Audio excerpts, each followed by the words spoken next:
दुर्गा सप्तशती। दूसरा अध्याय। भाषा हिंदी।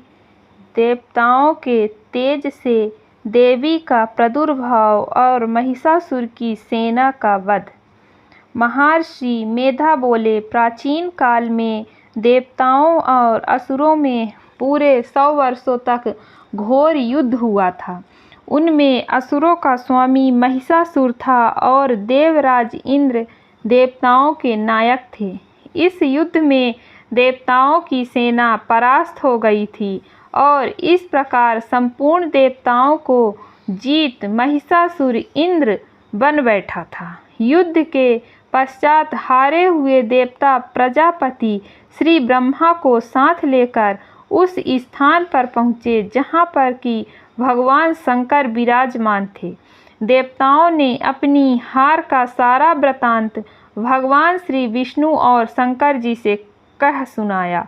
वह कहने लगे, हे प्रभु, महिषासुर सूर्य, इंद्र, अग्नि, वायु, चंद्रमा, यम, वरुण तथा अन्य देवताओं के सब अधिकार छीनकर सबका अधिष्ठाता स्वयं बन बैठा है। उसने समस्त देवताओं को स्वर्ग से निकाल दिया है। वह मनुष्यों की तरह पृथ्वी पर विचर रहे हैं।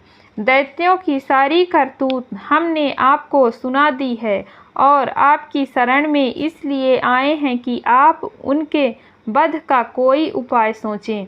देवताओं की बात सुनकर भगवान श्री विष्णु और शंकर जी को दैत्यों पर बड़ा गुस्सा आया। उनकी भौहें तन गई और आंखें लाल हो गई। गुस्से में भरे हुए भगवान विष्णु के मुख से बड़ा भारी तेज निकला और उसी प्रकार का तेज भगवान शंकर, ब्रह्मा और इंद्र आदि दूसरे देवताओं के मुख से प्रकट हुआ। फिर वह सारा तेज एक में मिल गया और तेज का पुंज वह ऐसे दिखता था जैसे कि ज्वालालयमन पर्वत हो। देवताओं ने देखा कि उस पर्वत की ज्वाला चारों ओर फैली हुई थी और देवताओं के शरीर से प्रकट हुए तेज की किसी अन्य तेज से तुलना नहीं हो सकती थी। एक स्थान पर इकट्ठा होने पर वह तेज एक देवी के रूप में परिवर्तित हो गया और अपने प्रकाश से तीनों लोकों में व्याप्त जान पड़ा। वह भगवान शंकर का तेज था। उससे देवी का मुख प्रकट हुआ। यमराज के तेज से उसके सिर के बाल बने। भगवान श्री विष्णु के तेज से उनकी भुजाएं बनी। चंद्रमा के तेज से दोनों स्तन और इंद्र के तेज से जांघा और पिंडली तथा पृथ्वी के तेज से नितंब भाग बना। ब्रह्मा के तेज से दोनों चरण और सूर्य के तेज से उनकी अंगुलियां पैदा हुईं और वसुओं के तेज से हाथों की उंगलियां एवं कुबेर के तेज से नसिका बनी। प्रजापति के तेज से उनके दांत और अग्नि के तेज से उसके नेत्र बने।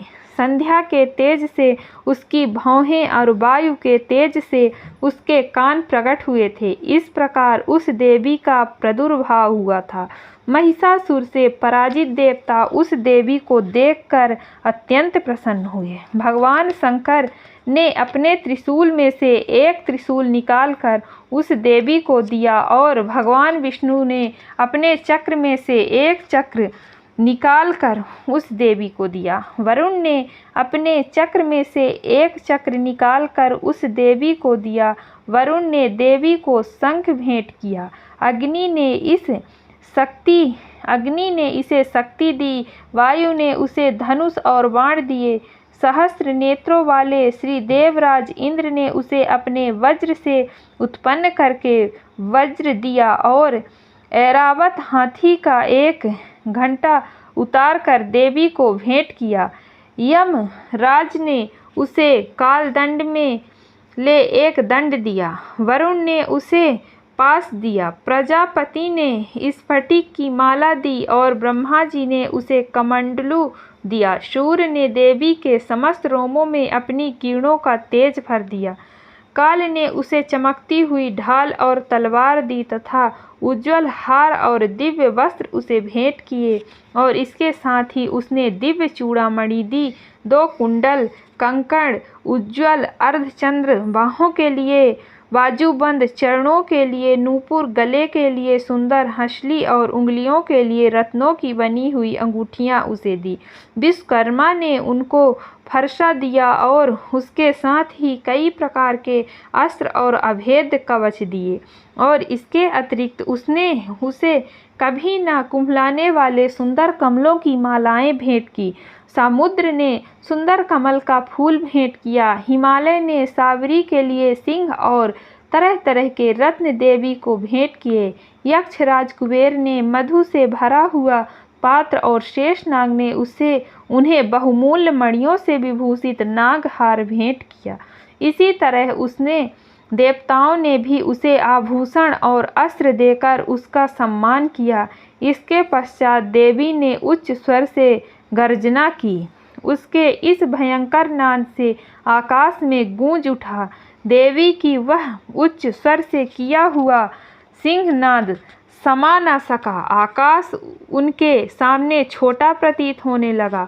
उससे बड़े जोर की प्रतिध्वनि हुई, जिससे समस्त विश्व में हलचल मच गई और समुद्र कांप उठे, पृथ्वी डोलने लगी और सब के सब पर्वत हिलने लगे। देवताओं ने उस समय प्रसन्न हो सिंहवाहिनी जगतमयी देवी ने कहा, देवी तुम्हारी जय हो। इसके साथ महर्षियों ने भक्ति भाव से विनम्र होकर उनकी स्तुति की। संपूर्ण त्रिलोकी को शोक मग्न देखकर दैत्यगण अपनी सेनाओं को साथ लेकर और हथियार आदि सजाकर उठ खड़े हुए।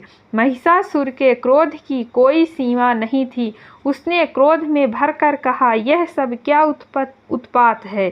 फिर वह अपनी सेना के साथ उस ओर दौड़ा जिस ओर से भयंकर नाद का शब्द सुनाई दिया था, और आगे पहुंचकर उसने देवी को देखा, जो कि अपनी प्रभा से तीनों लोकों में प्रकाशित कर रही थी। उसके चरणों के भार से पृथ्वी दबी जा रही थी। माथे के मुकुट से आकाश में एक रेखा सी बन रही थी, और उसके धनुष की टकोर से सब लोग क्षुब्ध हो रहे थे। देवी अपनी सहस्त्र भुजाओं को संपूर्ण दिशाओं में फैलाए खड़ी थी। इसके पश्चात उनका दैत्यों के साथ युद्ध छिड़ गया, और कई प्रकार के अस्त्र शस्त्रों से सब की सब दिशाएं उद्भासित होने लगी। महिषासुर की सेना का सेनापति चिछुर नामक एक महान असुर था। वह आगे बढ़कर देवी के साथ युद्ध करने लगा, और दूसरे दैत्यों की चतुरंगिणी सेना साथ लेकर चामर भी लड़ने लगा, और 60,000 महारथियों को साथ लेकर उदग्र नामक महादैत्य आकर युद्ध करने लगा, और महाहनु नामक असुर 1 करोड़ रथियों को साथ लेकर, असीलोमा नामक असुर 5 करोड़ सैनिक को साथ लेकर युद्ध करने लगा। वाशकाल नामक असुर 60 लाख असुरों के साथ युद्ध में आ डटा। वीडल नामक असुर 1 करोड़ रथियों सहित लड़ने को तैयार था। इन सब के अतिरिक्त और भी हजारों असुर हाथी और घोड़ा साथ लेकर लड़ने लगे, और इन सब के पश्चात महिषासुर करोड़ों रथों, हाथियों और घोड़ों सहित वहां आकर देवी के साथ लड़ने लगा। सभी असुर तोमर, भिंदीपाल, शक्ति, मूसल, खड़गों, फरसों, पट्टियों के साथ रणभूमि में देवी के साथ युद्ध करने लगे। कई शक्तियां फेंकने लगे और कोई अन्य शस्त्रादि। इसके पश्चात सब के सब दैत्य अपनी अपनी तलवार हाथ में लेकर देवी की ओर दौड़े और उसे मार डालने का उद्योग करने लगे, मगर देवी ने क्रोध में भरकर खेल ही खेल में उनके सब अस्त्र शस्त्रों को काट दिया। इसके पश्चात ऋषियों और देवताओं ने देवी की स्तुति आरंभ कर दी, और वह प्रसन्न होकर असुरों के शरीरों पर अस्त्र शस्त्रों की वर्षा करती रहीं। देवी का वाहन भी क्रोध में भरकर दैत्य सेना में इस प्रकार विचरने लगा, जैसे कि वन में दावानल फैल रहा हो। युद्ध करती हुई देवी ने क्रोध में भर जितने श्वासों को छोड़ा वह तुरंत ही सैकड़ों हजारों गढ़ों के रूप में परिवर्तित हो गए। फरसे, बिंदी, पाल, खड़ग तथा पट्टिटास इत्यादि अस्त्रों के साथ दैत्यों से युद्ध करने लगे। देवी की शक्ति से बढ़े हुए वह गण दैत्यों का नाश करते हुए ढोल, शंख व मृदंग आदि बजा रहे थे। तदनंतर देवी ने त्रिशूल, गदा, शक्ति, खड़ग इत्यादि से सहस्त्रों असुरों को मार डाला। कितनों को घंटे की भयंकर आवाज़ से ही यमलोक पहुंचा दिया। कितने ही असुरों को उसने पास में बांधकर पृथ्वी पर धर घसीटा। कितनों को अपनी तलवार से टुकड़े टुकड़े कर दिए और कितनों को गदा की चोट से धरती पर सुला दिया। कई दैत्य मूसल की मार से घायल होकर रक्त बमन करने लगे। कई शूल से छाती फट जाने के कारण पृथ्वी पर लेट गए और कितनों की बाण वर्षा से कमर टूट गई। देवताओं को पीड़ा देने वाले दैत्य कट कट कर मरने लगे। कितनों की बाहें अलग हो गई, कितनों की ग्रीवाएं कट गई, कितनों के सिर कट कर दूर भूमि पर लुढ़क गए, कितनों के शरीर बीच में से कट गए और कितनों की जंघाएं कट गईं और वह पृथ्वी पर गिर पड़े। कितने ही सिरों व पैरों के कटने पर भी भूमि पर से उठ खड़े हुए और शस्त्र हाथ में लेकर देवी से लड़ने लगे और कई दैत्यगण भूमि में बाजों की ध्वनि के साथ नाच रहे थे। कई असुरें जिनके सिर कट चुके थे, बिना सिर के धड़ से ही हाथ में शस्त्र लिए हुए लड़ रहे थे। दैत्य रह रहकर ठहरो ठहरो कहते हुए देवी को युद्ध के लिए ललकार रहे थे। जहाँ पर यह घोर संग्राम हुआ था वहाँ की भूमि रथ, हाथी, घोड़े और असुरों की लाशों से भर गई थी और असुर सेना के बीच में रक्तपात होने के कारण रुधिर की नदियाँ बह रही थीं।